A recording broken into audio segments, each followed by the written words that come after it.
Sénégal, Terra Meeting.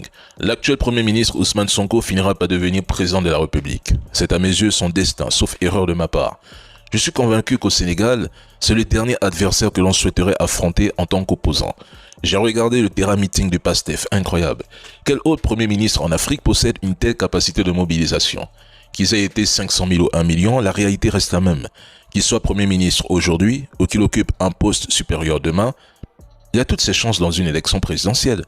Il fait même partie de ces hommes politiques qui ont voulu libérer le Sénégal en s'opposant au gouvernement de Macky Sall, accusé d'avoir bradé le pays en vendant l'illusion d'un développement bâclé, réduit à quelques chantiers et réalisations.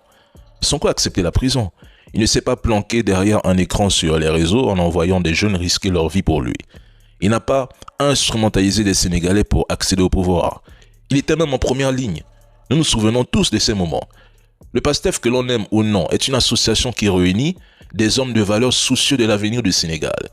Si Sonko avait même des projets pour le pays, et cela reste mon avis, il ne semble pas être en train de les mettre en œuvre. On dirait plutôt qu'il suit un agenda qui lui est imposé. Et ce que je crains, c'est la répétition du scénario de 2023, qu'on lui barre la route le jour où il décidera de se présenter à la présidentielle. Mais ce monsieur ne restera pas Premier ministre éternellement. Ce n'est même pas sa place. En tout cas, respect au PASTEF pour ce Terra Meeting.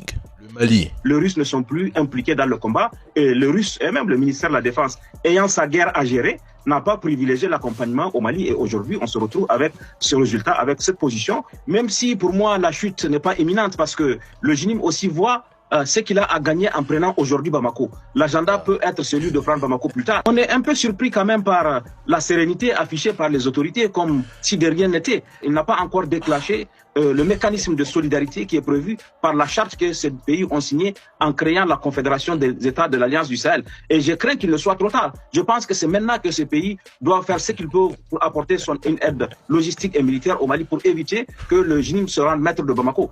Tantôt, la Russie a échoué au Mali. Ses appuis seraient inutiles et l'armée malienne serait à bout, le pays sur le point de s'effondrer.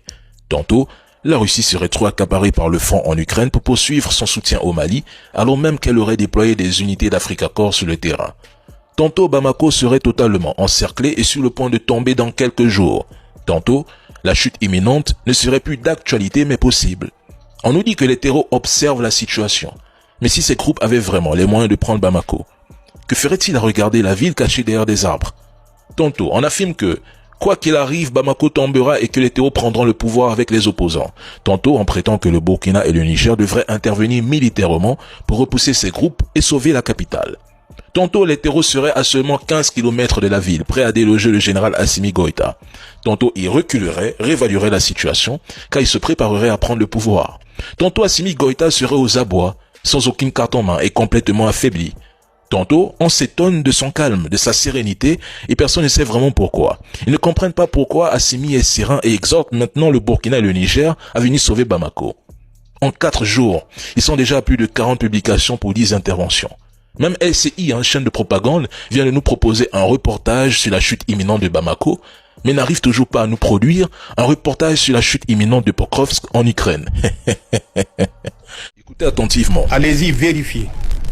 Aujourd'hui, là où je vous parle, à l'aéroport de Tourou, 15-20 km tout au plus à l'ouest de Parakou, vous verrez à Tourou, dans le W, l'ensemble des forces que nous avons expulsées par notre territoire et à travers la frontière avec le pays frère du Tchad, s'est retrouvées ou se sont retrouvées sur le territoire béninois.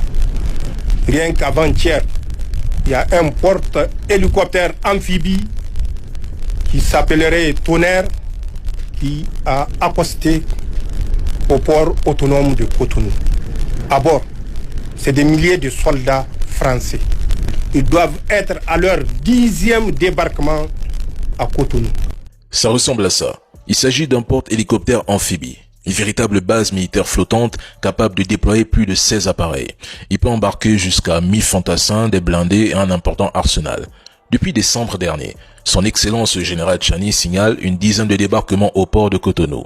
Ces mouvements ne ressemblent ni à un exercice militaire, ni à une formation des forces béninoises. Il s'agit selon lui de soldats qui se replient vers une base militaire mise à leur disposition. On peut estimer ces flux à plusieurs milliers d'hommes sur le sol béninois. Les forces françaises officiellement expulsées du Niger seraient pourtant bien présentes sur place à Cotonou. Et pourquoi passer par le Bénin? Parce que Cotonou joue ici le rôle de cheval de Troie idéal.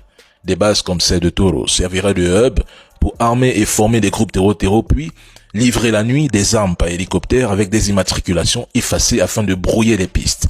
L'objectif serait double: soutenir militairement ces groupes et mener un sabotage économique destiné à affamer le Niger pour le faire céder aux pliés de l'intérieur. C'est un scénario qui rappelle la stratégie employée en Libye: s'aimer le chaos pour reprendre la main sur les ressources du pays. Le Bénin serait devenu un porte-avions français pour asphyxier le Niger sans tirer un coup de feu officiel. L'objectif final est de faire imploser l'AES en 3 temps: provoquer une révolte au Mali, provoquer un blackout au Niger, un soulèvement au Burkina, puis réinstaller Bazoum comme marionnette et relancer l'uranium à prix cassé sous le drapeau de la démocratie retrouvée.